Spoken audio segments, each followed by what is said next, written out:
Hey everyone, and welcome back to another World of Warcraft Battle for Azeroth video, and today it's one that I'm actually really excited about, much to my surprise. We're going to be checking out the Arms Warrior, which I think is just a really interesting case at the minute, because while it has not had a tremendously ginormous amount of changes, it has had a few changes which, to me, are having actually really fantastic effects for the spec. It's traditionally one that I did not enjoy, however, I am now finding that I actually enjoy it quite a bit, which is pretty exciting. First of all, though, I am in a Battle for Azeroth zone here. Okay, that was a bit of a mistake. I'm in a Battle for Azeroth zone here, but I'm just going to be fighting boars. I can't get a Stormwind at the minute, so that's why there's no target dummy stuff. One thing I do want to mention, though, and this is just an alpha disclaimer, yeah, it's the alpha, so right now I'm focusing on fun, I'm not focusing on numbers, and I'm only really doing targeted videos in specific cases where a spec really interests me. So as an example, Windwalker Monks just being so damn well designed, moving into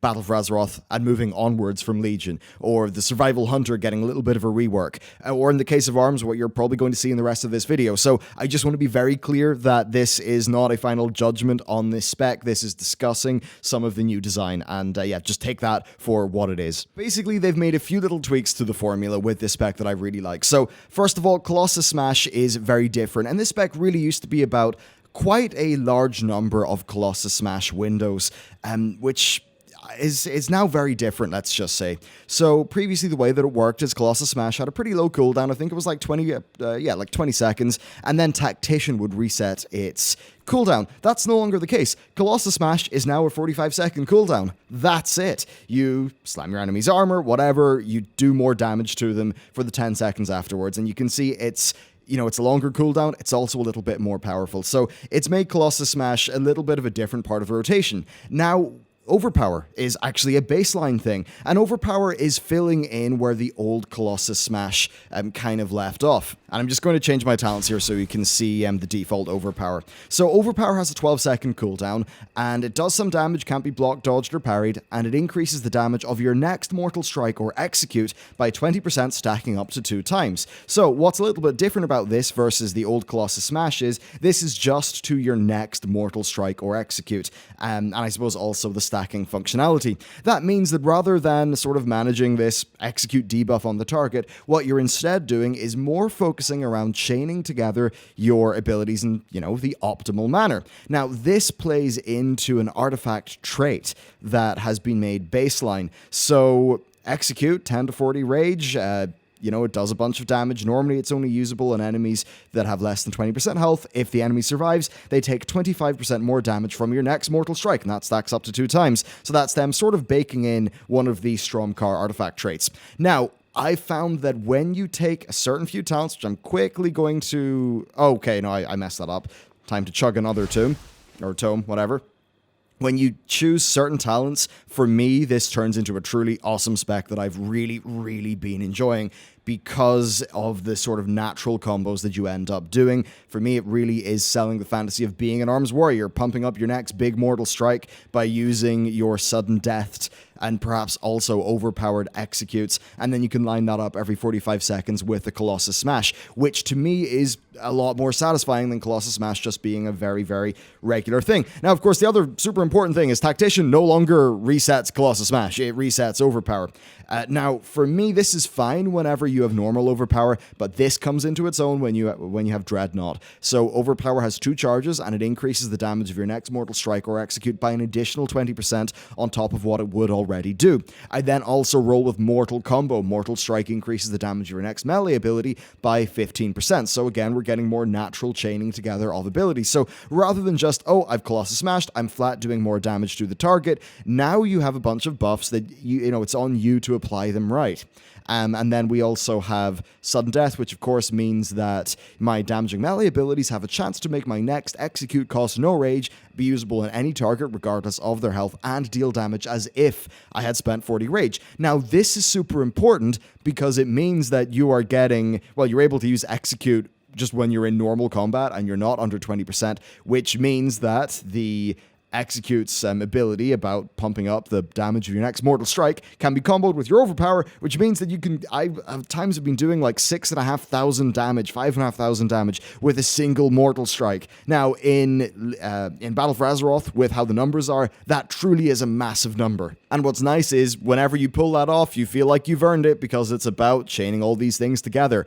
And I've just found that to be super satisfying. Now, we also have some other important things to mention before I hop into combat and slay some poor old boars, or pigs. So, Sweeping Strikes is now baseline, 25-second cooldown for 10 seconds, your Overpower, Mortal Strike, Colossus Smash, Slam, and Execute hit one additional target within 8 yards for 100% damage. So, that being 25 seconds and, a really short, lasts for 10 seconds, I think means that it's a more sort of dynamic part of the spec, because it's something you're pretty much always using, and you're always trying to line that up with your Overpowers and your Mortal Strikes, which is pretty awesome. Now, we do also have a few other things, like War Machine, as an example. Your auto attacks generate 10% more rage. Killing an enemy instantly generates 20 rage and increases your movement speed by 30%, so that's a little bit different. We've got Skull Splitter, a new ability. You bash the enemy's skull, does a big stack of damage, and generates 30 rage, so that's pretty cool.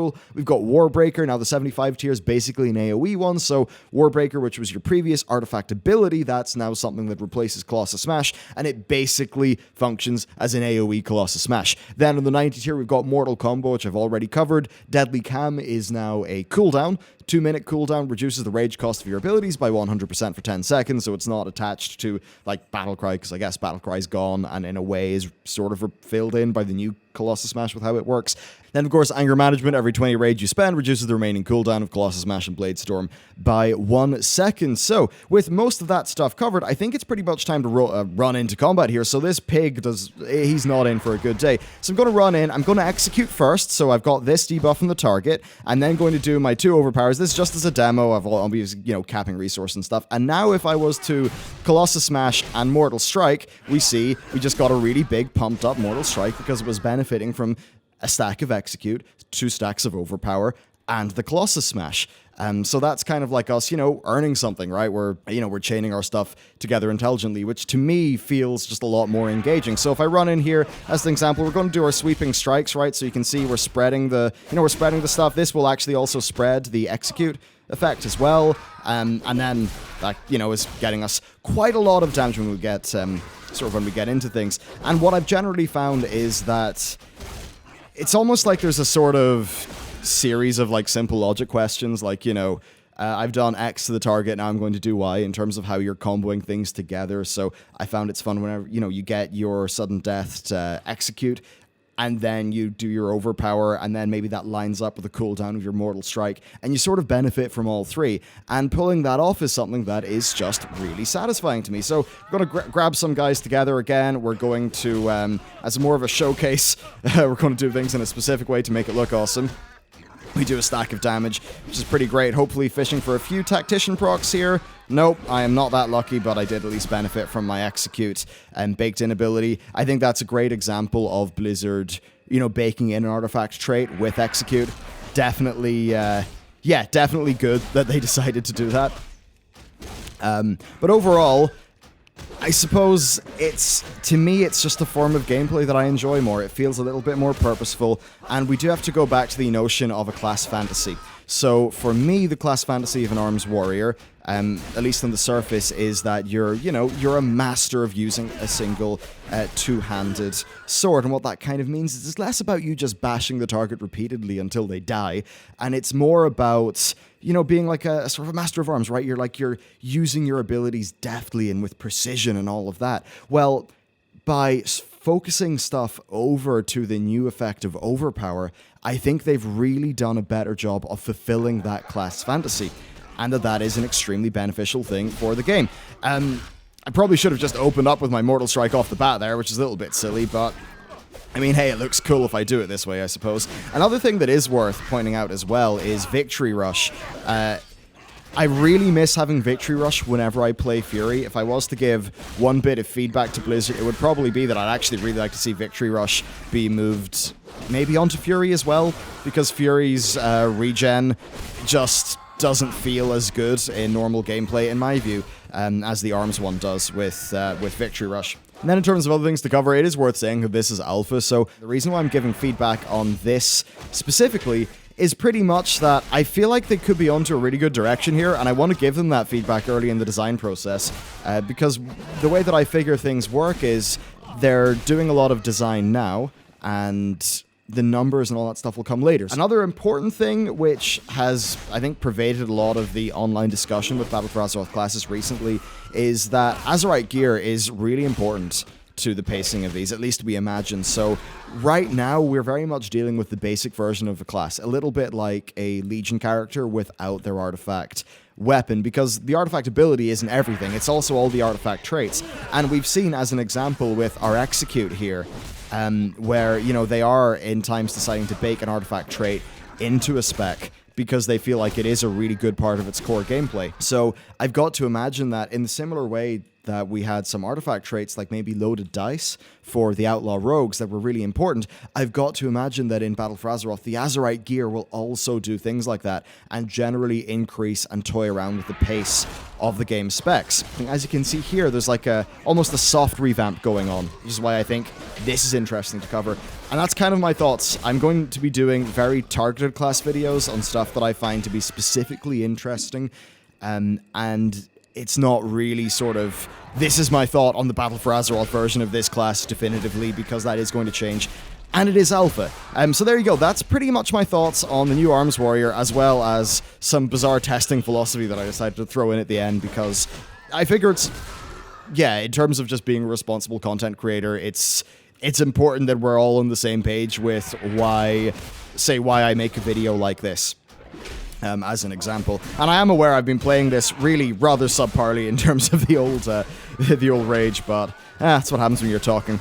Oh, and just as a little thing recorded after the fact, I realize you probably do want to see Warbreaker and Skull Splitter, which are, well, Warbreaker's, you know, it's an artifact ability, but I'll show you those now. So if I run in and I do Warbreaker, looks pretty damn badass, and you know what I can also do is maybe, you know, we'll get the mortal combo going, and then I'll go into a Skull Splitter, which, as you can see, generated a whole bunch of rage. So that's some of the new abilities that are going on. So anyway, yeah, there you go. I think pretty awesome. Very keen to see where they take this. I think they're onto a pretty cool direction. So yeah, I wish the team all the best, and I can't wait to see how this develops over time. Thank you very much for watching this video. If you're an Arms Warrior, let me know what you think about this. But with all that said, yeah, I'll see you guys next time.